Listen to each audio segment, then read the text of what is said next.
Welcome back, guys and girls, to another episode of Does What It Says. And on this episode, I'm going to be installing a Hot Wheels body onto a Turbo Racing RC 176 scale little mini bad boy racing car. First of all, you need to go out and you need to find your body. So finally, I managed to find a Hot Wheels car which I could take apart and actually fit properly.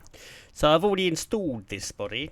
So what I'm going to do is I'm going to show you how I installed it and what you'll need to do, what tools you'll need, how to take it apart, how to put it all back together again, and the way I've installed this body onto this car. Probably not the same as everybody else because I couldn't find any videos actually telling you how to do it, which is why I'm on here now doing one. So anyone who's actually interested in how you fit one of these bodies onto one of the cars, then this is a video for you guys.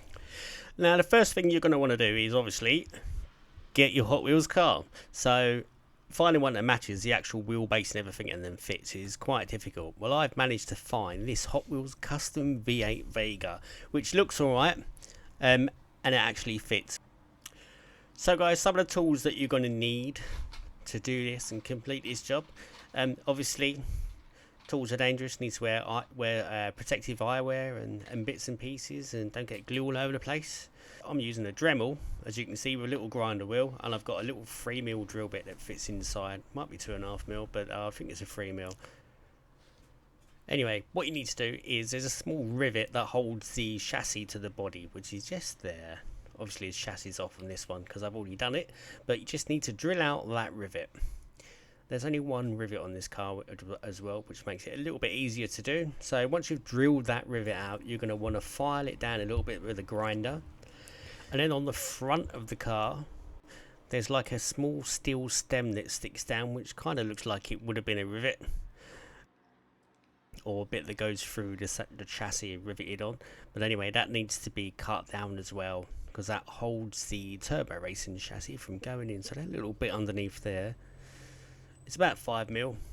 You just need to cut all that off back as far as you can. I've left it about 1mm from the like the flat of the bonnet. Yeah, you can see I've cut it right off, as you can see. Look through that wheel arch. So that's how close you need to cut it down to the actual bodywork. Do that on both sides really. So you can cut the front one and the rear one where the rivet was, and then once you've done that, you need to glue in the windows, which obviously mine are already glued in. But with this glue that I'm using, it's mitre adhesive. It's a two-part, so you've got an activator. So you dab a little bit of glue on the metalwork, and then you spray the glue that's on the metalwork and quickly push the plastic windows into position.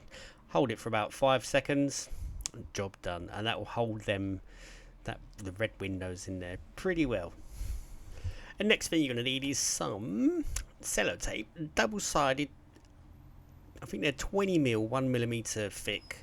Yeah, double-sided pads really. You don't want it to be tape, you want it to be pads, because these are basically going to hold the chassis to the body with friction, obviously, and a little bit of stickiness. That's kind of how I thought of doing it. I don't know how everybody else does it, so this is my first time doing one of these, and it kind of worked pretty well. So what I've done, as you can see, is I put one at the front, I put one at the rear. It doesn't matter about the white paper, you can take it off or you can leave it on. Either makes no difference at all really. And I'll put one on either side. So the ones on the sides here, 1, 2, those two there, they're actually going to hold it all together. And the front one and the back one, they are basically to insulate the body from the chassis, so there's no electrical contact. So basically what you do then, you get the chassis, line it up as best as you can. As you can see, it starts to look pretty good. And this is how easy it is, guys. I've kind of done everything as easy as I could, so it's easy for people to do. You literally just give it a little push. Like I said, you can take the paper off. I have actually taken the paper off these side panels inside. And you just give it a little push like that, and it fits in nice and snug and firm, and it's held in by friction of the pads. It's not going to fall anywhere. It's not going to fall out. It's held in there firmly. And it's just really easy to do. It's an easy way to fix the body to the chassis.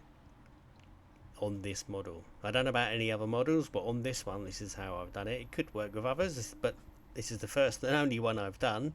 And that is basically it, guys. Look, it's pretty solid. It's not going to fall out anywhere. Shake it around, flick it. It's held in there pretty securely. It is not going anywhere. One little thing that I haven't told you guys is with the Hot Wheels chassis, what I've done is obviously I've drilled out the rivet at the back and the front bumper. So this front grille, rather, I've cut that front grille off and I've glued it into the chassis. So literally cut it all off, laid it in, put some glue on the back of it, sprayed it up so it goes nice and solid, and yeah, just installed that into the chassis just to finish it off. So there you go, guys. That is your Hot Wheels custom V8 Vega body installed into the Turbo Racing RC chassis. Just to show you, just turn it on, the lights all work. Obviously not front lights, but underglow. Just to show you it does actually work forwards, backwards, left and right, and it runs pretty smooth.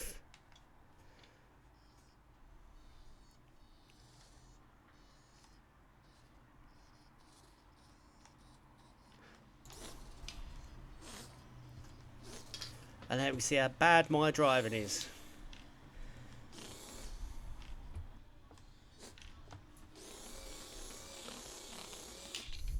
So guys, anyone who's got any ideas on what Hot Wheels bodies do fit these cars, leave a little comment below.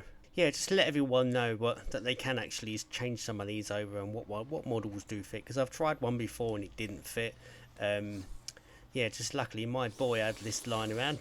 Don't tell him, but yeah, he had this one lying around, so I checked it out and it actually, the wheels, they just lined up, so I thought, hey ho, give it a go. So guys, hope you like this video. Please like and subscribe, and I shall see you on the next one.